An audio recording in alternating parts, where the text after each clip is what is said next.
BamaCentral.com. I'm Blake Byler, and this is the Extra Point. I'm joined by staff writer Joey Blackwell. How you doing, Joey? Doing all right, Blake. Thank you for having me. I appreciate it. Good. So we're going to be jumping into talking a little Alabama basketball today. And so obviously Alabama has had a pretty difficult stretch the last three games, playing three top five teams in Baylor, Auburn, and Kentucky. But what have you seen in the past couple of games that gives Alabama fans a reason for optimism going forward?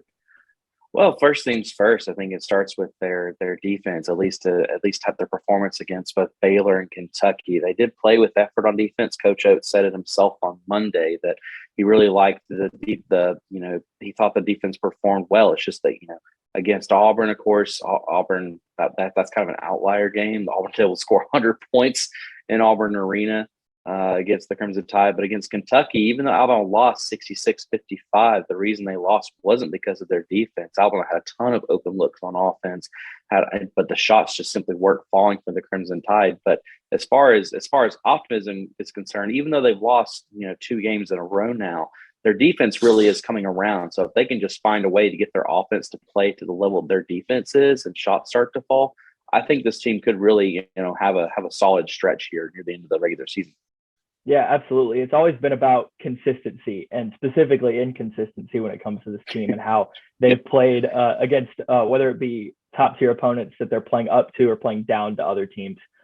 So looking forward, Alabama has what looks like a schedule that's lightening up coming out of that really tough three-game stretch with only one ranked team left on the schedule, I believe, in a road trip to Kentucky. So how do you think Alabama is going to fare against some of these upcoming games where some of the harder ones even are home games inside Coleman Coliseum? Well, like you said, with this team, it's really about consistency or inconsistency. It's all about which team is going to show up to these games. We've seen Alabama beat, three of last year's Final Four teams this season, but at the same time, we've also seen Alabama lose to the likes of Missouri and Georgia. But that being said, if the Alabama's offense is able to catch up with its defense, like I was referring to earlier, they have an away game tonight, as we're recording this tonight against Ole Miss. That should be a win.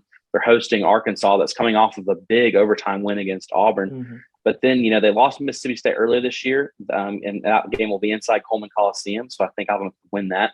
The road trip to Kentucky, that's going to be the tough one. That's the one ranked team you're referring to on the schedule. Then they have Vanderbilt, South Carolina, Texas A&M, and LSU.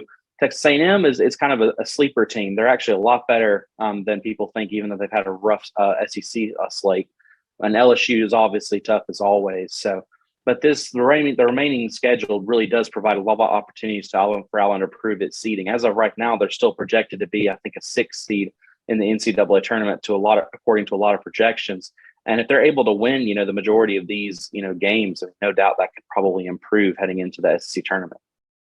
Yeah, absolutely. And some of like you said, a lot of bracketologists and other things project Alabama around a 6 seed, even as high as a 5 seed. And then some of the other tools that the NCAA selection committee uses, like the net rankings, other metrics such as the KenPom rankings, rank Alabama between like the 25 and even as high as 18. So talk a little bit about why you think some of these metrics have Alabama rated so high and where kind of you think Alabama is going to end up towards the end of the season. Well, let's start with the KenPom. With that, I think it has a lot to do with Alabama's strength of schedule. In the KenPom, Alabama has the number one toughest strength of schedule, this season. And when you have on top of that, even though they've played some really tough defenses, they still have the 16th ranked, adjusted offense. They still have a solid defense. It's not where Alabama had it earlier this year, but they're still 64th in the country in adjusted defense, according to KenPom. But that strength of schedule is really what has both the KenPom and the net rankings boosting Alabama so high, because while they have been have had some tough basketball losses, since December, this team still really has taken down, like I said, 3 of the top 4 teams. They've played a lot of tough games close. They have a lot of big wins under their belt. They beat LSU. They beat Tennessee earlier this year. So, just a lot of good things happening for this Crimson Tide team in the past. That's kind of carrying them here near the end. Yeah. So like I have been saying to a lot of people is that I feel like everything is still in front of this team. They're not dead, they're not buried, so they can still really accomplish a lot of the things that they want to accomplish this season.